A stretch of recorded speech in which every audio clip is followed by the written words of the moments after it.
Welcome to the warm up with Ja and Ben. Continuing our season outlook, we are with the Washington Wizards. But before we get into it, please like, comment, subscribe, turn on that notification bell so you never miss an episode of the warm up. And then please follow our new social media followings in the description below on Instagram and Twitter as well. So the Washington Wizards, they didn't do much this offseason. They traded for CJ McCollum, trading away Jordan Poole. And then their big acquisition, I would say, happened through the draft and drafting Trey Johnson. So let's get into it. All right, so we can go ahead and take a look at that spot track roster if we have access to that. Looking at Washington, this is a team that has a lot of veteran presence. They've spent a lot to make sure that they can have a lot of big contracts that are stable on the top of their roster.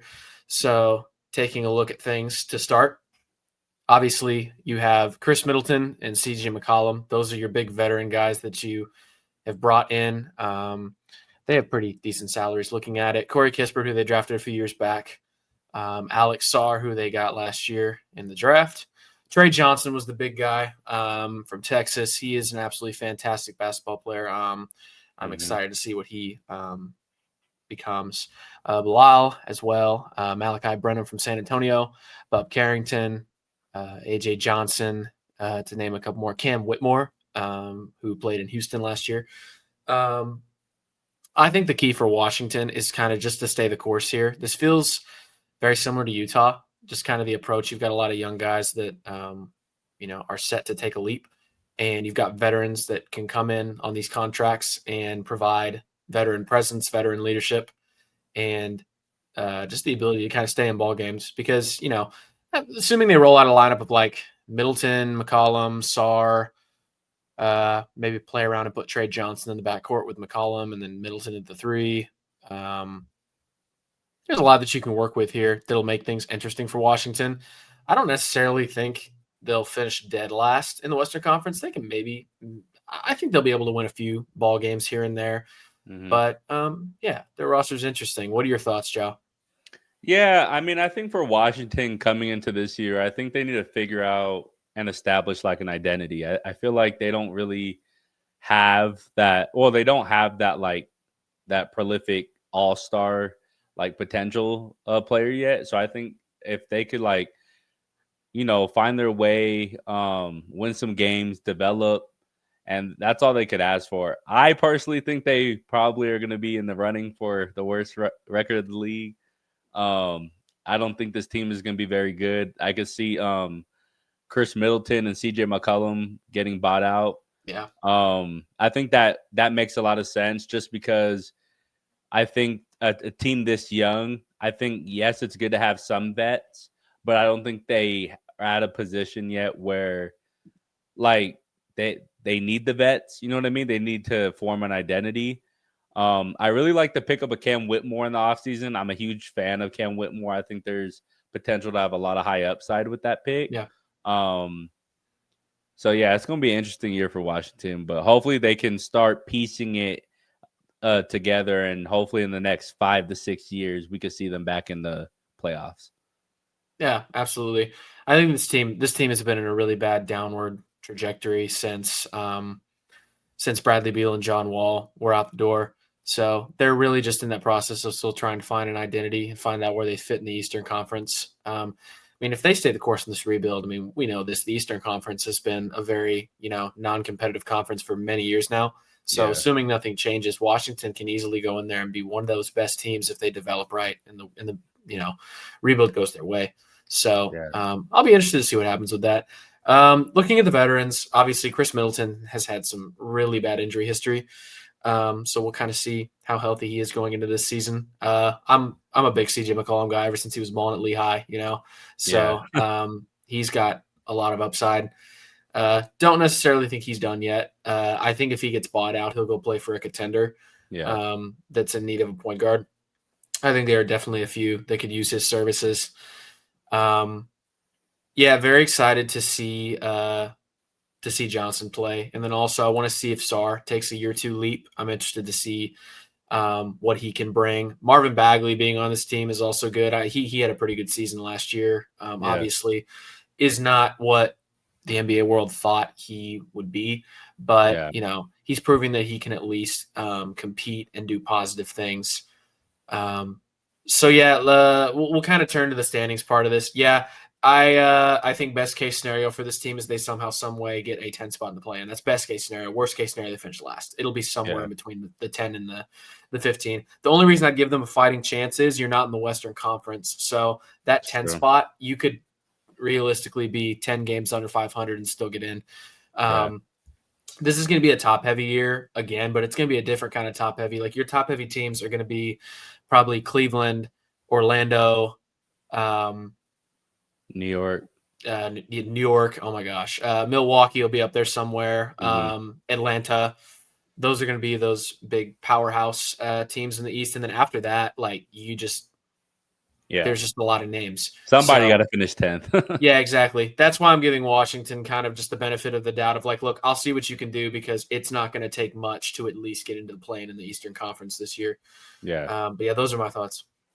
No, yeah, I totally agree. I think if everything did hit right, I could see them sneaky into that 10 spot because, like you said, the East is just not as good as the West. I'm excited to also see Bub Carrington and Keyshawn George take that year two leap. They had really good.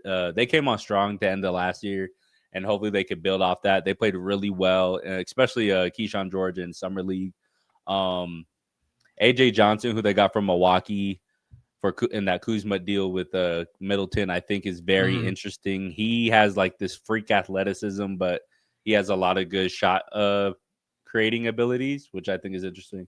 But yeah, I think if they're like the last seed in the West, or in the East, but they like tried to be bad and they're not building to nothing, that's one thing.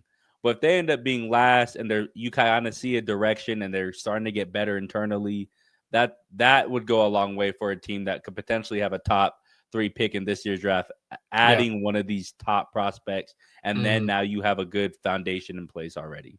So I think it's low. Every year is a big year for an NBA team, but you have to start somewhere when forming identity, and this would be a huge year if Washington could start this year. Yeah, they bought into the same method that Utah had because Hmm. Utah, as we spoke on, they traded away some of their key role guys, Yeah, and they traded away those guys for veterans or they bought them out. So you got rid of Jordan Poole, who was a young guy that they had. You traded him for CJ McCollum, who obviously we know is a veteran, and then they yeah, traded away Kuzma, and they got Middleton in return. So, they're really buying into the full rebuild process the same way Utah is. And, yeah, with any team that's going through a big scale rebuild like this, it literally is like Joel said, is you have to genuinely trust the process. You have to take it 1 year at a time, and you right. have to evaluate your decisions in the front office piece by piece and transaction by transaction. You can't rush into things and make a move because you want to try to compete. You're tired of being bad because if you try to rush and make that move, you might find yourself in the middle, like some of these East and West teams that kind of finish in those like 8 to 9 spots every single year. You don't want to be there. You want to try to complete this thing all the way. So I think that's Yeah, what Washington needs to keep doing. yeah. No, I agree. I mean, I will say though, depending on if Middleton and McCollum get bought out, I think it'd be like if they get bought out around the trade deadline. I think that'd be really beneficial for Washington because these players are so young. I think they still need to learn how to become pros, and I Mm-hmm. think having good vets, like McCollum, who was the president for the NBA PA for a long time, and Yeah. having Middleton, who's won a championship, just teaching these young guys how to win, and still like these good habits that could be with them long term. Yeah. No one's ever said a bad thing about CJ McCollum. He's one of the kindest guys in the sport. And yeah, Middleton has that championship experience. So, regardless of what happens, you're right. It will be valuable for them. Yeah. You got anything else to add? Alex Sarr, we didn't really talk about him. Coming into the draft, you, he had a lot of hype. Yeah. What's like a realistic expectation for him? Because we do see now you have to win with bigs, right? Yeah. We were seeing the bigs come back, but he is that prototypical, like he could hit the three, he could shot block, he's long, he could dunk. Like, how do you see him like taking that year two leap? Yeah. I think he'll definitely be in the running for, don't know if he'll win it, but I think he'll definitely be in the running for one of those most improved player guys because when you Sure. look at this situation for him, it's really hard to be that high of a pick. It's hard to be a number 2 pick and come into a situation like Washington. Right. Um, it's just kind of a mess. And unless you're a deep bag scorer, it's going to really be hard for you to thrive. And obviously, he's not a deep back scorer; he's a big. So, you Yeah. know, that's why I think it'll honestly be different for a guy like Ace Bailey or other number 1 overall picks that have come in the past that are like guards because they have a certain amount of control over the ball. But as far as things go for Sarr, I think he'll take a year or 2 leap because number 1, he's gotten a whole year to be comfortable. Number 2, he's going to have better talent around him overall. Bring in Johnson, then you have the veterans.